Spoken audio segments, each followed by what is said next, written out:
انا كنت بادئ برمجه وعندي خلفيه اوريدي عن البروجرامينج، فتنصحني اخش هندسه قسم حاسبات ولا اخش حاسبات ومعلومات اللي هي كليه حاسبات ومعلومات؟ طيب بص، اللي انا هقوله لك ده من وجهه نظري بحت. يعني ايه من وجهه نظري؟ يعني دي وجهه نظري اللي انا بنيتها بعد ما اتخرجت من الكليه دي. انا طبعا متخرج من حاسبات ومعلومات، مش من هندسه قسم حاسبات. اللي انا اعرفه من ايام ما كنت في الكلية ان هندسة قسم حاسبات بعد سنة اولى تقدر تخشها. يعني انت بتحضر اعدادي في هندسة، بعدين لو جبت مجموع معين ودرجات معينة تقدر تخش القسم ده. واللي انا سمعته ان القسم ده بيبقى داخله عدد قليل جدا. طيب ليه اخد الريسك ده مع ان انا ممكن اخش كلية 4 سنين اللي هي حاسبات ومعلومات لو انا عايز اتخصص كمبيوتر ساينس او سوفت وير انجينير؟ هتقول لي بس التايتل يا هندسة مش هاخده، اللي هو تايتل مهندس. مين قالك؟ انت مهندس، مفيش حد هيقدر يختلف معاك في النقطة دي.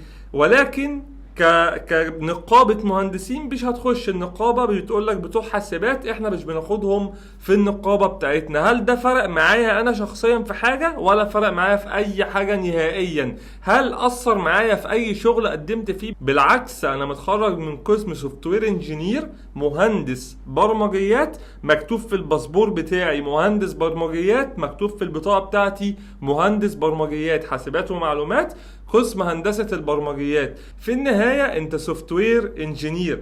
ولكن نصيحة مني انا، يعني ايه، اعتبرني اخوك كبير وبنصحك نصيحة صغيرة جدا: سيبك من التايتل مش هيفيدك في اي حاجة نهائيا.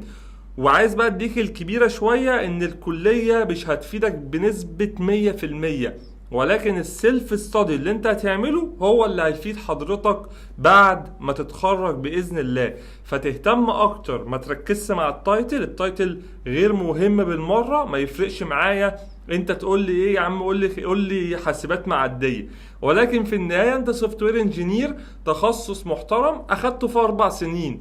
طيب هندسة 5 سنين، هعدي على اعدادي. طب ليه اعدي على اعدادي وبعدين اخش قسم حاسب؟ ولا شايف ان هو لو انت اوريدي داخل مركز في حاجة معينة، انا بفضل حاسبات. دي وجهة نظري انا الشخصية. انت تبدأ تقرأ عن القسمين دول وتبدأ تشوف. هتقولي طب التعليم هناك احسن؟ هقولك والله يا كلهم الدكاترة هم يعني الدكاترة اللي في هندسة والدكاترة اللي في حاسبات يعني نفس الفكرة. وفي النهاية انت هتاخد بعض المواد، وفي النهاية انت اللي هتذاكر سيلف ستادي، انت اللي هتبدأ تطور من مستواك. ده في النهاية انت اللي هتعمله، وانت اللي هتتخرج من الكلية تبدأ تظبط الباث اللي انت هتمشي عليه. التايتل مش مهم، شوف الكلية اللي هتناسبك انت والتنسيق بتاعك هيوديك فين.